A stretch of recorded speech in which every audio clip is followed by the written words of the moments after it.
Hello दोस्तों, आपका स्वागत है मेरे इस यूट्यूब चैनल पे। मैं हूँ प्रीति कुमारी और ये चैनल है टारगेट अड्डा। टारगेट अड्डा बाय प्रीति मैम से आप सर्च कीजिएगा तो ये चैनल आपको मिलेगा। टारगेट अड्डा बाय प्रीति मैम। हम लोग पढ़ रहे थे राज्यसभा। राज्यसभा का पार्ट 1 मैंने बना दिया है और ये पार्ट 2 है।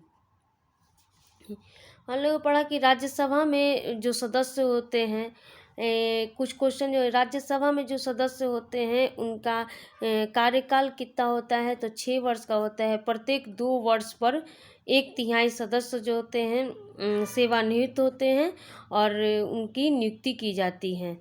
जैसे हम लोगों ने यहाँ पढ़ा था कि 2012, 14 और 16 और 18 है, तो 33 सदस्य होंगे। 33 इनका कार्यकाल 2 वर्ष का कंप्लीट होगा, तो फिर 2018 में वोटिंग होगा और 33 सदस्य को सेवानिवृत्त करके 33 सदस्य को देते हैं। इसलिए राज्यसभा क्या होते हैं, अस्थाई सदस्य होते हैं।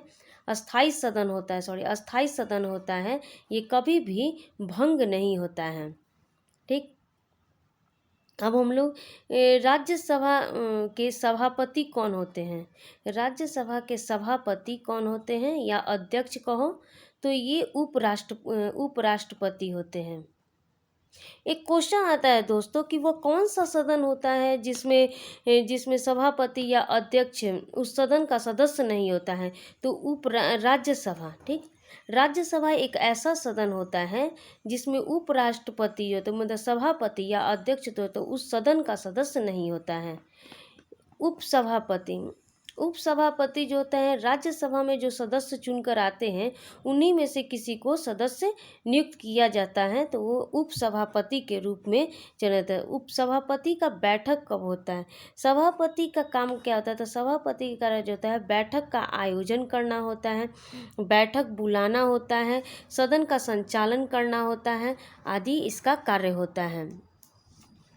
उसके बाद सभापति अगर उपस्थित नहीं है, ठीक, उपसभापति सभापति के रूप में काम करता है।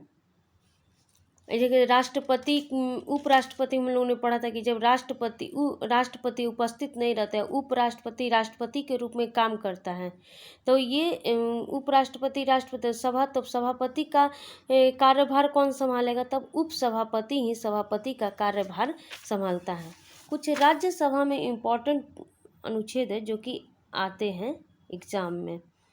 आर्टिकल अनुच्छेद 249 के तहत यदि मतलब कि राज्यसभा में जो बहुमत दल हैं, मतलब जो उपस्थित सदस्य हैं, जो मत देने वाले सदस्य हैं, उनका 2/3 सदस्य से यह पारित कर दिया जाता है कि राज्यसभा में जो उपस्थित कोई भी विषय, ठीक है, उल्लेखित नहीं है, राष्ट्रीय महत्व का नहीं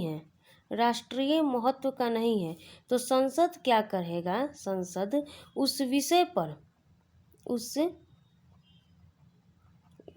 पर क्या करेगा कि अस्थाई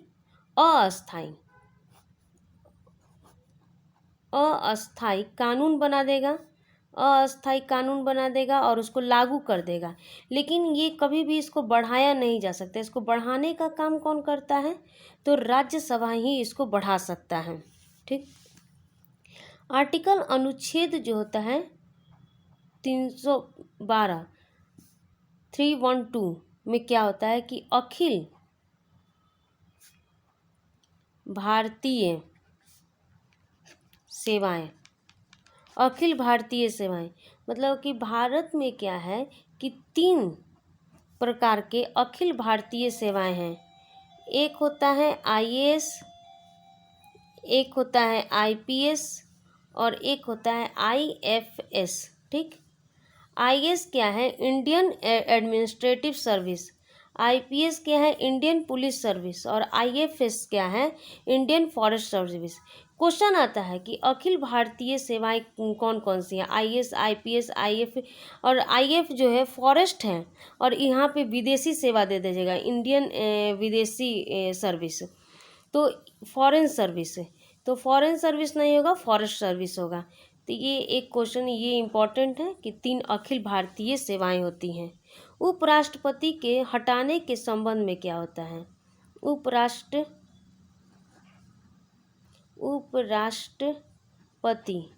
के हटाने के संबंध में क्या होगा? हटाने के संबंध में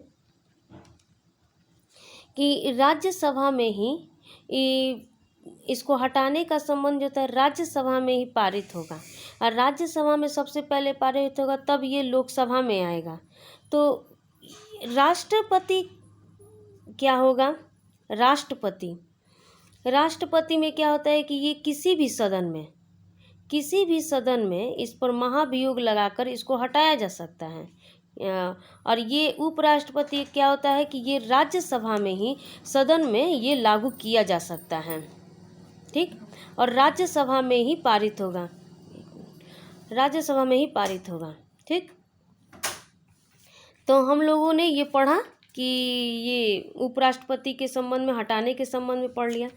अब एक क्वेश्चन है धन विधेयक के संबंध में। धन विधेयक के संबंध में ये भी क्वेश्चन बहुत है। धन विधेयक क्या होता है? ये हमेशा लोकसभा में ही पारित होगा, लोकसभा में। केवल राज्यसभा में क्या होता है कि 14 दिन के लिए ये दिया जाता है कि धन विधेयक मतलब कि 14 दिन के लिए राज्यसभा में दिया जाएगा कि आप इसको साइन कीजिए। अगर वो नहीं साइन करता है तो ये स्वतः ही ये लागू हो जाता है और ये लोकसभा के द्वारा ही बनकर तैयार होता है। सो लोकसभा ही इसको बनाता है, लोकसभा ही इसको लागू करता है। राज्यसभा का इसमें कोई हस्तक्षेप नहीं रहता है, वो इसको चेंज भी नहीं कर सकता है। ओके, तो राज्यसभा का आज हम लोग का चैप्टर ये ख़त्म हुआ। अब नए चैप्टर के साथ हम लोग फिर से उपस्थित होंगे। अगर ये आप लोग को कंसेप्ट अगर सही लगता है तो आप लाइक करिए, सब्सक्राइब करिए।